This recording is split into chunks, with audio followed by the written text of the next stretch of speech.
Okay everyone, hi there, it's Charlie Veitch. I'm here with Dan. You may remember him from a video called Interview with the Communist. Dan, how are you? I'm good, man, how are you? Good, and we're here in the middle of Piccadilly Gardens. It's an overcast Saturday. So, Dan, just very quickly, obviously we're all confused. Are Z the Nazis, Z Nazis, or is it the Azov Battalion of the Nazis?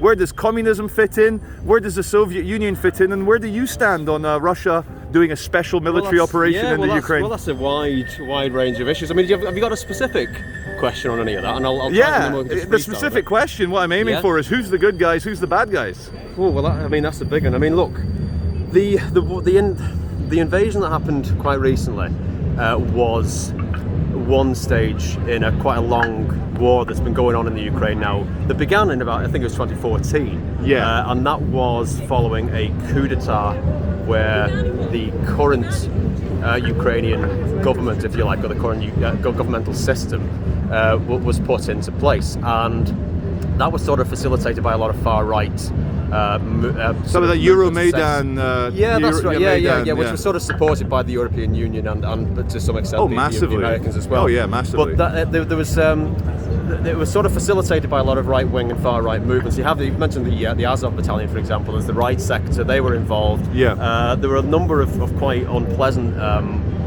incidences that took place in, for instance, Odessa. There was, I think, something like 300 trade unionists were burned in the trade union hall. Burned to death, like a burned down, killing them? Yeah, well, they essentially burned the building down, and people that were who went inside the building were then sort of flamed out, and a lot of people were killed when they were trying to escape. So these are sort of stories you don't really hear too much about. No. The Crimean issue and the Donbass, which is obviously the Lugansk and Donetsk, they sort of unilaterally withdrew from the Ukraine, and the Russians, obviously, as you know, they sort of interjected there. That goes down to a great extent to the fact that the new Ukrainian government, which was quite xenophobic and sort of pro-Ukrainian nationalist, were making overtures towards these areas and made efforts to sort of marginalise the ethnic Russian majority in those areas. So it became quite fraught and quite unpleasant, and that's what it goes back to. So the Russian invasion that occurred quite recently was under the sort of pretext of protecting these minorities in those areas, and then obviously it's turned into a larger scale. And essentially what I suspect that Putin's doing is that he is trying to reimpose a pro-Russian 100%. You feel sore that the last pro-Russian guy got... essentially overturn the Maidan. And let's not forget, we've all watched those amazing geopolitical analyses. The gas fields in Donetsk and also just off Crimea, that's worth trillions. It's like the 14th largest gas field on Earth, which is like, gives the Arabs a run for their money. So of course Putin wants that. The West quite clearly is funding all these, shall we say, paramilitary groups. But I wanted to just concentrate a bit on the Azov Battalion, because it's like the hot topic.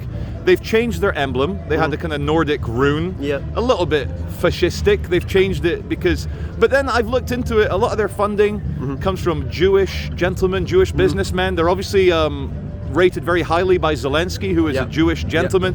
So Dan, would you agree that nowadays ideology isn't as important as a group's actions? That's an interestingly phrased question. Now,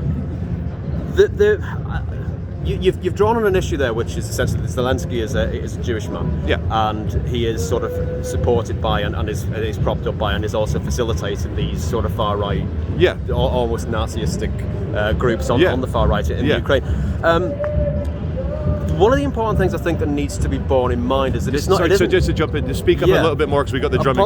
One of the things that has to be important to be borne in mind is that it's not 1940 anymore, and that the sort of the nexus between the Nazis in the 1940s and the Jews is not necessarily the same nexus now. So Zelensky, even though he is Jewish, and even though his family, I understand, were victimized by the Nazis in the war, that doesn't change the material fact that his position in the Ukrainian government is supported by these far-right nationalists. And I don't think there's any real material irony in that, really, because it's just it's a simple case that, you know, they do have vested similar interests. Yeah. You know, Yeah. and it kind of goes into the Israeli. And you touched upon it's not 1940 anymore. Yeah. I feel that ultranationalists, the far right, they almost in a way admire Israel for their ethno-state, for the in-group preference, the in-tribe. So it's almost like now the old ideals of Jews versus Nazis, that's all gone. Now it's ultranationalist versus non-ultranationalist. Well, to take your question, I think you mentioned, you know, does ideology have any place anymore? Or is a man's actions more important than ideology? Yeah, well, I mean, it's we'll get into a bit of semantics, aren't we? Because we're talking about what is ideology. But ideology for me, because obviously as a communist, ideology is really just what it means is a coherent and comprehensive set of rules that you could follow, so that you're not sort of picking and choosing different things from different parts of the political spectrum. So for me, ideology just means coherence. You know, so that's my opinion on what ideology is. I still think, obviously it's still relevant. I mean, your question, I'm trying to frame, how do I answer the specific question? Because, I think, people's actions are they're framed by the sort of ideological outlook anyway. So I'm just trying to think how to I'll give you an example. Let's just take it to an extreme to maybe make it a bit more clear. We have Boko Haram in Nigeria that kidnaps a bunch of little girls and they execute and they rape and they're bad people. Let's say there was a very strange, but a kind of far right faction in Nigeria that took inspiration from the SS and they wore the Sieg Heil masks and the Sonnerand and the Nordic runes, and they went in and rescued all these Boko Haram detainees, and they didn't murder any Jews, they didn't gas chamber anyone, yet they had all the imagery of Hitler and the far right and the Nazis, yet they were doing great moral acts and saving girls. So it's weird. That's what I feel in Ukraine. Azov Battalion stopping the Russian invasion. All right, okay, I've got, all right, I'm kind of with you now.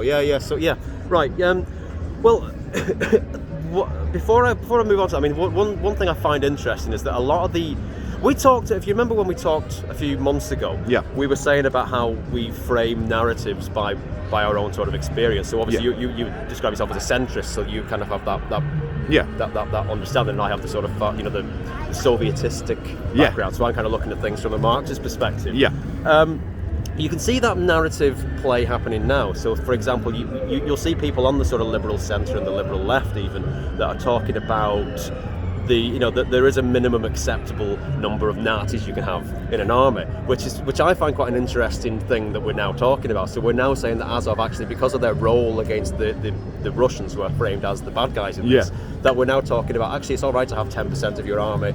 I've seen that, even Nazis. in like liberal press, saying, only 10 or 15% of them are Nazis. I find that really interesting, and I find it particularly interesting that it was only 4 or 5 years ago that papers like The Guardian were talking about Zelensky being increasingly authoritarian and incredibly corrupt. When he was implicated in the Pandora papers, or the Panama papers, one of the two. We were framing Ukraine as being very much, one of the basket case of Europe, and now it's very much he's like this wartime hero. And I just find it interesting that you can physically see the narrative switch to, in that almost Orwellian. East Asia, Eurasia, we're now at war with these, we're now no longer at war with them. It's that kind of narrative change. You can see it happening in real time. So I think that's an interesting reference back to what we were talking about previously.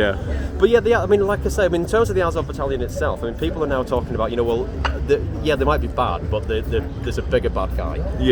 They're only a small amount of the army. But I think it's also an interesting point that, even the German army in the 1940s and the 1930s, they were only the Waffen-SS, which was the sort of politically active wing of the Wehrmacht. They only made up something like 10% of the army as well, and yet in our consciousness, they sort of formed the most important part of the German army during the Second World War and the Holocaust. So I find it interesting that with that same dynamic, we're now saying, well, actually, but the Russians are the bad guys here, so it's all right, And I find that really interesting, and just from an objective point of view, it's fascinating to watch it happening in real time. Dan, I'm going to say my final quote. I can't remember who said it, but I'll say it, and then please respond, and we'll wrap them up. Okay. So, history doesn't repeat, but it certainly rhymes. That's a good one. I think you got me there. Go on.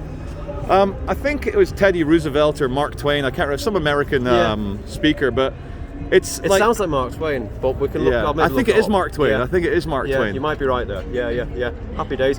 Well, that was good. I'll hopefully catch you again. Thanks, Dan. Well, this is going to be called Interview with the Communist 2, and I'll link our first one, and then I'll look forward to number 3. We'll maybe talk a little bit more about communism next time as well. That's a good idea. There is an interesting, certainly an important issue now, so that was good to get some of that out of the way. But yeah, let's have a chat about maybe China or something next time. That'd be fun. Perfect. Thank you, Dan. Brilliant.